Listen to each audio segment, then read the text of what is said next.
Good morning. पहले हमने पढ़ा बीएसटीसी और पीटीटी के बारे में, ठीक है।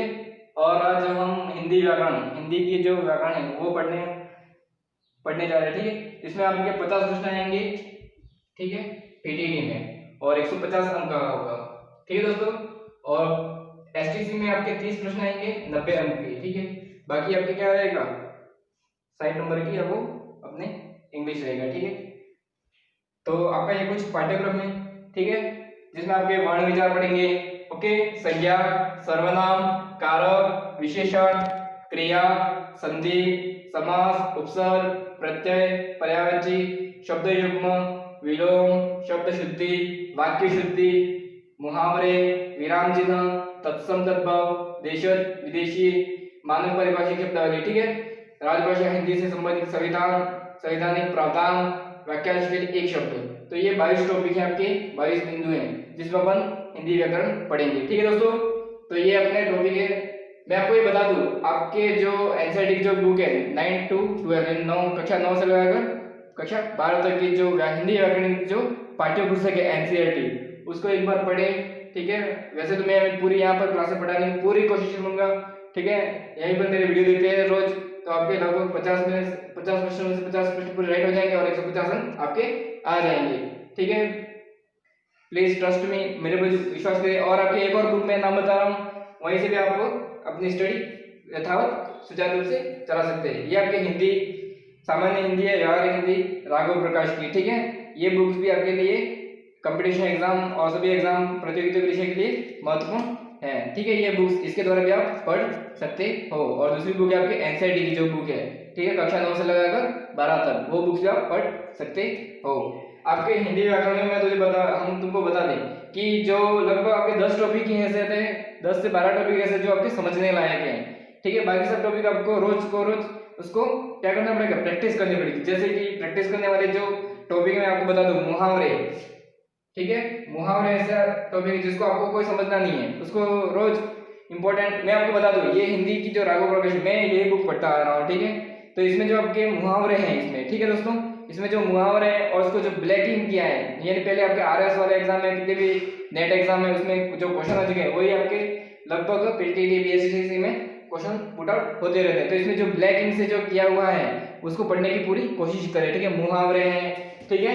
इसके बाद पर्यायवाची हैं, ठीक है, ये पर्यायवाची हैं, प्रत्यय हैं, उपसर्ग हैं, ठीक है दोस्तों। ये सभी क्या है आपके, एक बार उसको ये आपके रट्टा मारने की चीज कहने का मतलब। दूसरा आपके वाक्यांश के लिए एक शब्द है, ओके दोस्तों। तत्सम तद्भव, देशज विदेशी, ठीक है, मानक पारिभाषिक शब्दावली, ठीक है। और वाक्य शुद्धि, ये अपने प्रैक्टिस करेंगे, संधि समास वो पढ़ेंगे तो वाक्य शुद्धि आपकी क्लियर होती ही जाएगी। तो विलोम है, इसके बाद शब्द युग्म है, ठीक है। ये कुछ टॉपिक ऐसे हैं जो आपको क्या करना है, इसकी प्रैक्टिस करनी है, इसका क्या करना है, बार बार इसको प्रयास करोगे तो ये चीज आपकी क्या हो जाएगी, कंफर्म क्लियर हो जाएगी। पढ़ने लायक जो है इंपॉर्टेंट, जो आपको समझने लायक है, ऐसी चीजें हैं तो वो है आपके सबसे इंपॉर्टेंट चीज आपकी संधि। और संधि से आपके क्वेश्चन लगभग पुट आउट होते रहते हैं, 3 से 4 क्वेश्चन, 5 क्वेश्चन, ठीक है। इसके बाद है समास, ठीक है, ये समझने लायक है। वर्ण विचार से भी क्वेश्चन आते रहते हैं। संज्ञा भी आपके लगभग 20-30 मिनट का वीडियो बनेगा, लेकिन समझने लायक है। सर्वनाम आपके समझने लायक है, कारक को भी आप थोड़ी बार समझ लेंगे, विशेषण आपके समझने लायक है, क्रिया भी आपके समझने लायक है। तो ये जो टॉपिक मैंने अब गोल मार्क किया है, ठीक है, ये सब टॉपिक है, आपको इसको समझना होगा अच्छी तरह से। इसको समझेंगे तो ये आपके इसके जो प्रश्न आएंगे वो आप पूरे राइट कर सकोगे, सही कर सकोगे, ठीक है दोस्तों।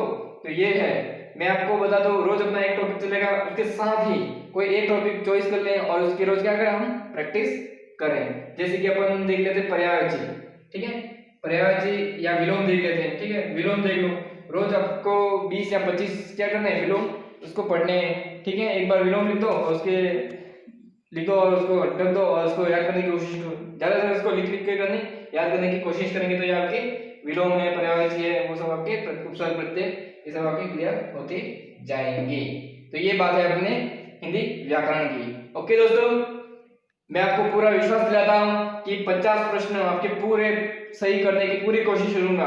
बस आपको मेरा साथ देना है, मेरे वीडियो रोज आपको देखने हैं, कंटिन्यूटी रखनी है इसमें, ठीक है।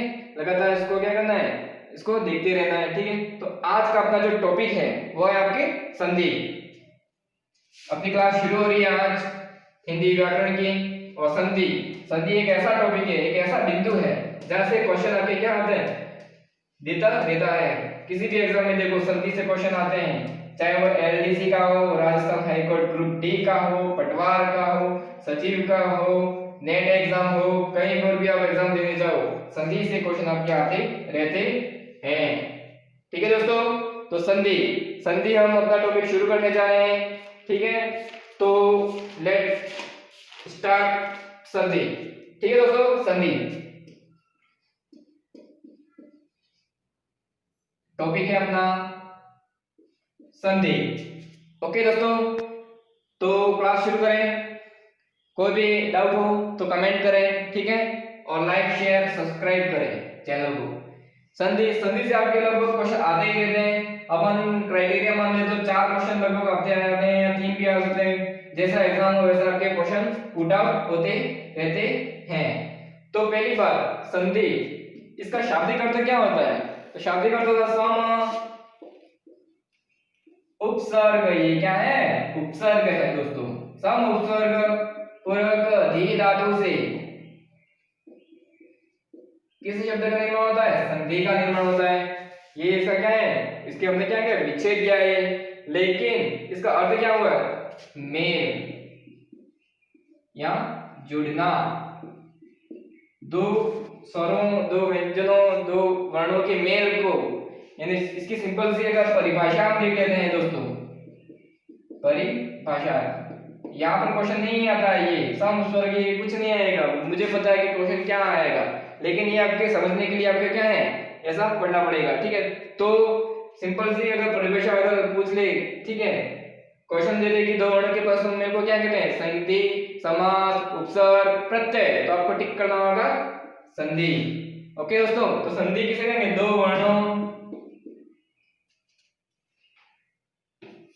वर्णों के परस्पर मेल से उत्पन्न ध्वनि विकार। दो वर्णों के परस्पर मेल से उत्पन्न ध्वनि विकार संधि कहलाता है। क्लियर फ्रेंड्स, मित्रों, बंधु, ठीक है। तो ये आपके संधि है। ये मैंने आपको क्या बताया? अभी सिर्फ बेसिक बताया। क्वेश्चन बन सकता है कि दो वर्ण के प्रश्न में को क्या कहते हैं, पहले ही बता दिया, संधि, समास, उपसर्ग, क्या प्रत्यय, तो आपको टिक करना होगा संधि, ठीक है। तो ये आपके बेसिक है। और अपन देख लेते हैं संधि के बारे में। संधि प्रकार, भेद, ठीक है। संधि के कितने भेद है? मुख्यतः 3 भेद है। पहला है स्वर, दूसरा है विसर्ग या व्यंजन, लिख दो कोई बात नहीं, स्वर, व्यंजन और विसर्ग, ओके दोस्तों। इसके भी 5 भाग है आपके, दीर्घ, गुण, वृद्धि, याण और अयादी, ठीक है। पूछ सकता है कि संधि के कितने भेद हैं? मुख्यतः कितने भेद हैं? तो स्वर, व्यंजन, दीर्घ, स्वर, व्यंजन और विसर्ग 3 है, ठीक है। और स्वर के कितने भाग है? भेद है 5, दीर्घ, गुण, वृद्धि, याण और अयादी, ठीक है। क्वेश्चन आपके ज्यादा से ज्यादा जो विच्छेद वाला क्वेश्चन है या इसमें कौन सी संधि है, ऐसा क्वेश्चन पुट आउट होने की कोई समझना है, यहाँ पर स्वर संधि से रहती है। बाकी एक क्वेश्चन आपके व्यंजन या विसर्ग से आपके आ जाता है, तो क्वेश्चन यही से बनता है स्वर संधि। तो आज का टॉपिक अपना स्टार्ट होता है स्वर संधि, ठीक है। रोमन में लिख देते हैं बड़े अक्षर में स्वर संधि। देखो शब्द से आपके दिख रहा है कि स्वर संधि, ये दो इसमें क्या होंगे? स्वर होंगे, यानी स्वरों के बारे में ये पढ़ेंगे। यहाँ पर व्यंजन आपके ऐड नहीं होंगे। इन दो स्वरों के परस्पर मेल से उत्पन्न जो ध्वनि विकार है वो क्या कहलाता है? स्वर संधि कहलाता है। पहले मैंने बता दिया इसके क्या है? 5 भेद हैं, जिसमें आपके दीर्घ, गुण, वृद्धि, याण, अयादी ये पढ़े थे हमने, ठीक है। आज हम पढ़ रहे हैं आज अपना पहला संधि, नंबर 1 नंबर की जो संधि है वो आपके दीर्घ संधि। ठीक है, आपके परिभाषा बहुत कम पूछेगा, क्वेश्चन पूछेगा विच्छेद कीजिए, संधि का नाम बताइए। ठीक है, ऐसे क्वेश्चन आपके पुट आउट होते रहते हैं। तो ये बात होती है आपके। ठीक है, मैं आपको यहाँ पर फॉर्मूला बता दूं। ठीक है, आपके फॉर्मूला में बता देता हूं यहाँ पर, और इस फॉर्मूले के द्वारा आपका दीर्घ संधि जो है वो पूरा क्लियर हो जाएगा। तो फॉर्मूला नंबर 1, ठीक है दोस्तों, नंबर लिखते हैं 1, अ ऑब्लिक आ प्लस अ ऑब्लिक आ इज इक्वल टू आ। ओके दोस्त, सेकंड नंबर है, देखते हैं सेकंड क्या है, ई ऑब्लिक बड़ी प्लस ई ऑब्लिक बड़ी इज इक्वल टू बड़ी ए।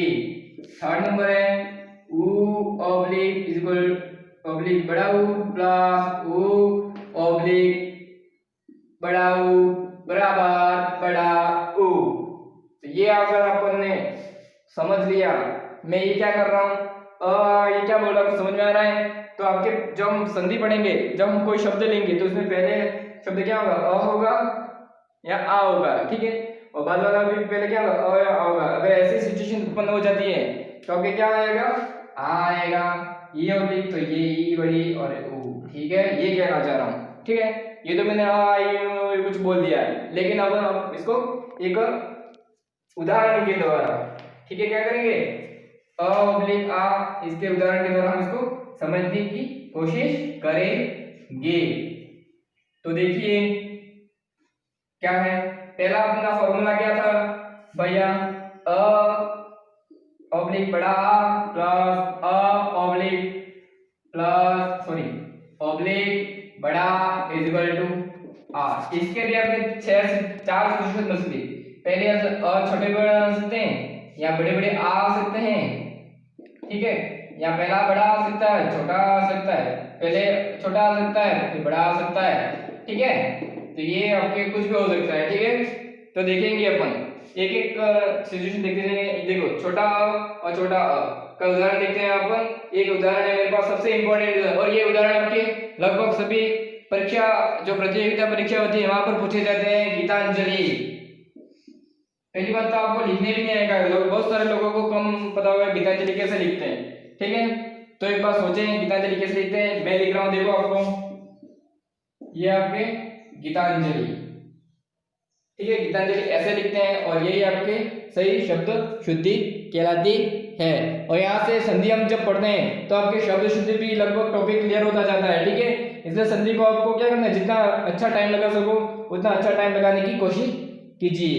देखिए यहाँ पर गीतांजलि आपको शब्द शुद्धि में आ गया ये टॉपिक, इसलिए गीतांजलि को ऐसे लिखा जाता है। अब इसको देखेंगे हम, गीतांजलि के बारे में क्या है, हम उसको देखेंगे कि ये क्या है। वास्तव में अ छोटा आ रहा है और बाद में छोटा अ आ रहा है। देखो, जब हम कोई विच्छेद करते हैं, जब किसी शब्द का हम विच्छेद करते हैं तो क्या होता है, वो दोनों शब्द क्या होने चाहिए, सार्थक होने चाहिए। जैसे कि हम सार्थक शब्द निकालते हैं, गीतांजलि का विच्छेद करते हैं। जानपूर्वक देखिए मैं क्या कहना चाह रहा हूं। ठीक है, गीतांजलि, तो मैं बोलता हूं भैया गीता दान अंजलि।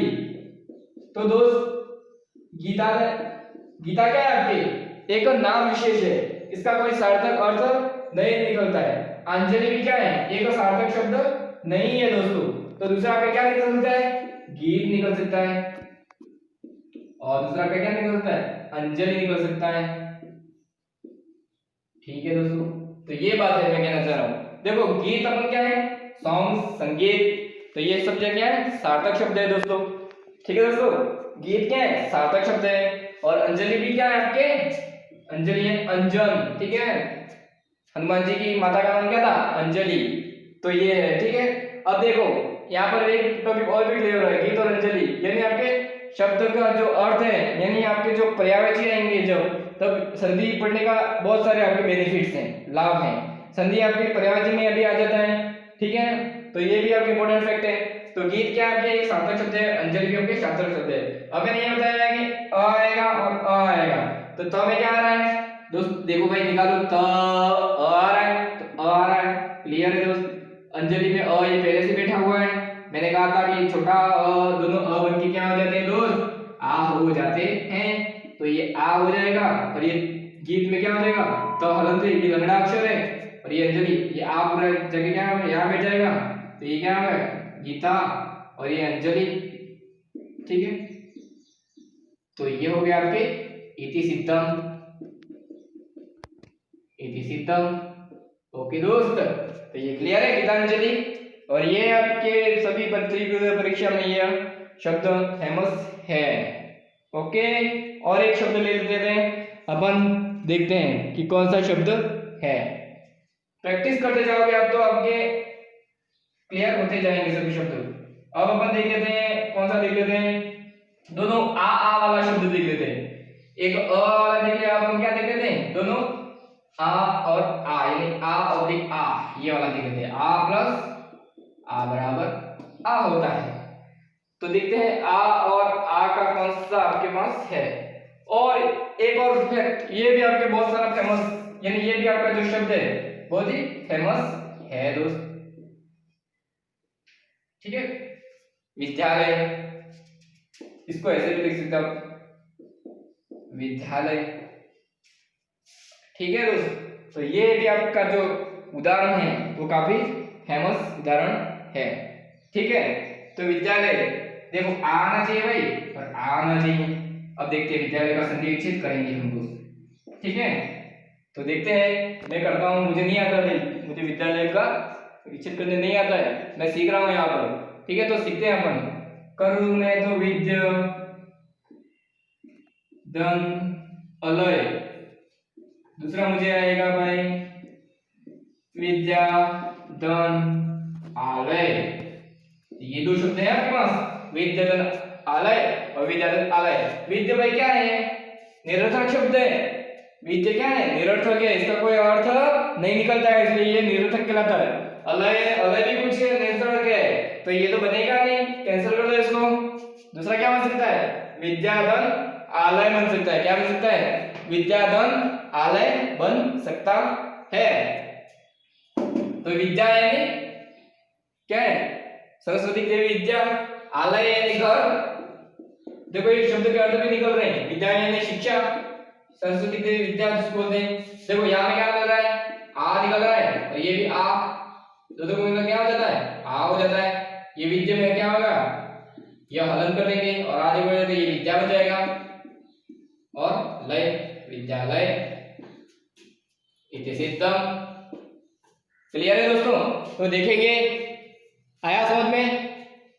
चलो एक और देख लेते हैं, ई और ई वाला। इसके मैं आपको उदाहरण दूंगा, जो आपको कमेंट सेक्शन में इसके आंसर लिखने हैं, मेरे ग्रुप में इसको डालने हैं, या कमेंट सेक्शन में इसके आंसर उत्तर आपको बताने हैं। दूसरा आपका फॉर्मूला था ई ऑब्लिक बड़ी प्लस ई ऑब्लिक बड़ी बराबर ई, ठीक है। एक बार इसका उदाहरण, फिर ऊ ऑब्लिक बड़ा ऊ और ऊ ऑब्लिक बड़ा ऊ। आप इधर देखोगे तो ये भी बनते हैं, ई यहाँ बड़ी हो सकता है, बड़ी, दोनों बड़ी बड़ी हो सकते हैं, ठीक है। बड़ी छोटी हो सकता है, छोटी बड़ी हो सकता है, कुछ भी हो सकता है, ठीक है। ये मैंने पहले बताया है, बार बार मैं ये नहीं सिखाऊंगा, ठीक है। एक बार वीडियो को अच्छे से देख ले, वीडियो देख ले, और इसको जैसे मैंने अ ऑब्लिक जो बनाया था वो बना देखो। इसका आपके सबसे महत्वपूर्ण उदाहरण जो आपके बहुत सारे प्रतियोगिता परीक्षा में आपके पूछे जाते हैं, ठीक है। इंपॉर्टेंट में उदाहरण रविंद्र। देखो दोस्त, आपको रविंद्र लिखना भी नहीं आएगा कभी कभी, कभी कभी क्या करते हैं बच्चे, रविंद्र ऐसे लिखते हैं, लेकिन ये गलत है दोस्त। वास्तव में यही है हिंदी, हिंदी का जो रविंद्र लिखा जाता है वो ऐसे ही लिखा जाता है। क्लियर है दोस्त। तो ये बात आपको पता होनी चाहिए। अब देखते हैं क्या होता है। तो देखते हैं, मैं विच्छेद करता हूँ, मुझे विच्छेद नहीं आता है, विच्छेद मैं करूंगा, मैं समझूंगा, मैं यहाँ पर समझाने आया हूँ, मैं आपको एक स्टूडेंट हुए ऐसा मानकर आपको पढ़ाना है, ठीक है। तो स्टूडेंट की तरफ मैं पढ़ूंगा यहाँ पर, ठीक है, और आप भी पढ़िए, ठीक है, और पूरा लाभ उठाइए कि मैं कैसे पढ़ता हूँ, ठीक है। आपके पास पढ़ने की पूरी रुचि होनी चाहिए। अगर आप किसी काम को करते हैं तो उसके पास क्या होना चाहिए, रुचि होनी चाहिए, चाहे वो किसी भी क्षेत्र में हो, पढ़ाई के क्षेत्र में हो या व्यापार के क्षेत्र में हो, कुछ भी क्षेत्र हो, आपके पास क्या होनी चाहिए, हैबिट होनी चाहिए, रुचि होनी चाहिए। तो मैं रुचि यहाँ पर जागृत करता हूँ दोस्त। देखो रवि, दान, इंद्र, और क्या बन सकता है, ये बन सकता है दोस्त रवि बड़ा इंद्र बन सकता है। ठीक है, या तो इसको छोटा ही रहने दो, या इधर भी बड़ा बना सकते हैं, कुछ भी बना सकते हैं बनाने के लिए। तो ठीक है, तो ये है रवि धन इंद्र और रवि धन इंद्र। देखो ये रवि का अर्थ कुछ नहीं निकलता मेरे हिसाब से। रवि बड़ा ई है, ये कौन सी ई है, बड़ी ई है, ये कौन सी ई है, मात्रा, ये छोटी ई है। ठीक है, तो बड़ी ई का कुछ अर्थ नहीं निकलता है भाई। और रवि का अर्थ क्या है, सूर्य।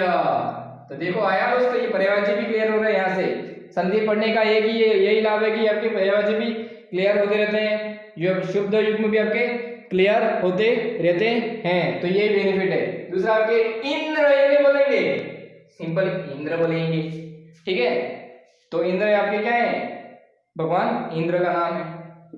तो यही चीज, ठीक है। तो ये रवि में रव आ जाएगा और क्या आ जाएगा, कौन सी निकलेगी, छोटी ई निकलेगी, और ये भी छोटी, तो छोटी ई वाला हो गया, और दोनों बनके क्या हो जाएंगे, बड़ी ई बन जाएगा।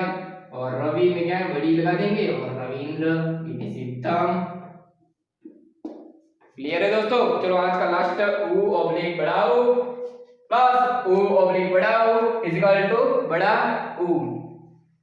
इसका हम लास्ट डिस्क्रिप्शन है, यानी इसका हम उदाहरण देख लेंगे। इसके बाद मैं आपको एग्जांपल 10 उदाहरण दूंगा, वो आपको मेरे व्हाट्सएप ग्रुप में आपको उसके आंसर बताने हैं।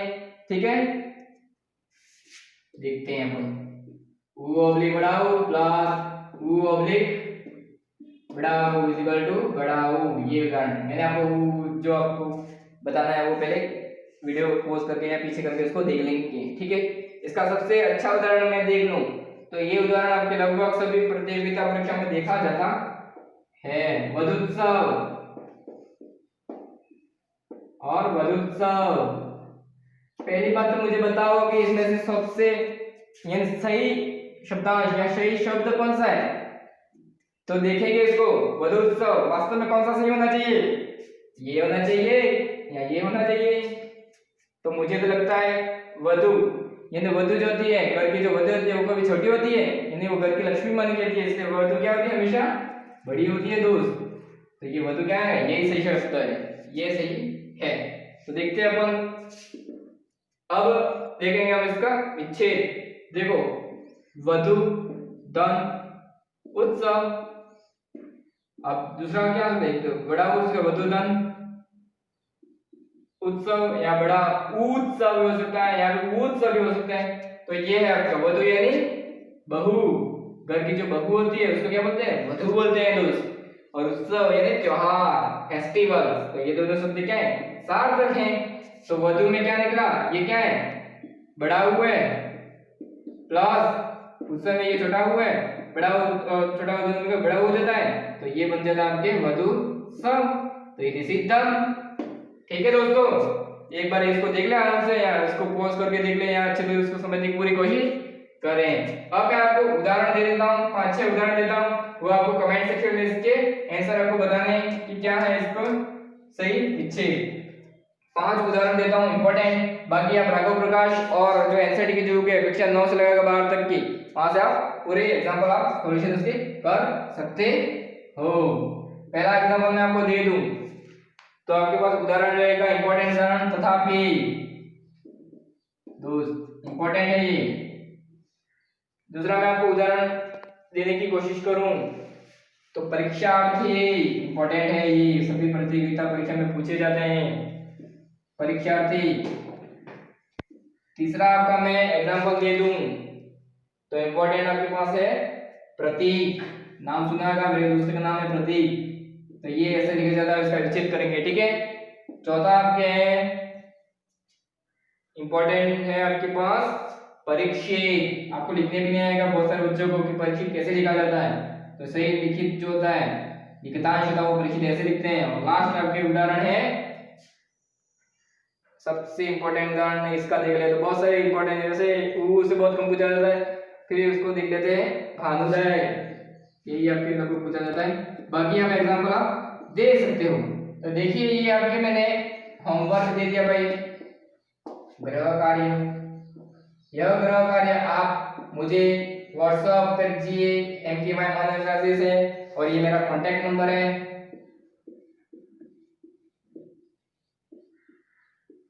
ठीक है, मुकेश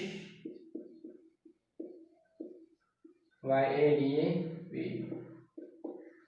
ठीक है दोस्त, मुकेश यादव सर, ये मेरा कॉन्टैक्ट नंबर है। अगर आपके व्हाट्सएप नहीं जुड़ता है तो इस व्हाट्सएप से जुड़िए और ये होमवर्क है, इसका होमवर्क पूरा कीजिए और कमेंट सेक्शन में बताइए कि आपको वीडियो कैसा लगा। ठीक है, अगर आपको वीडियो अच्छा लगता है दोस्त, अगर आपने मेरी मेहनत आपको पसंद आती है तो आपको मेरा वीडियो क्या करना चाहिए, इसको लाइक करना चाहिए, शेयर करना चाहिए, कमेंट और सब्सक्राइब कीजिए और यह काम मुझे पूरा करके बताइए। Okay, have a nice day.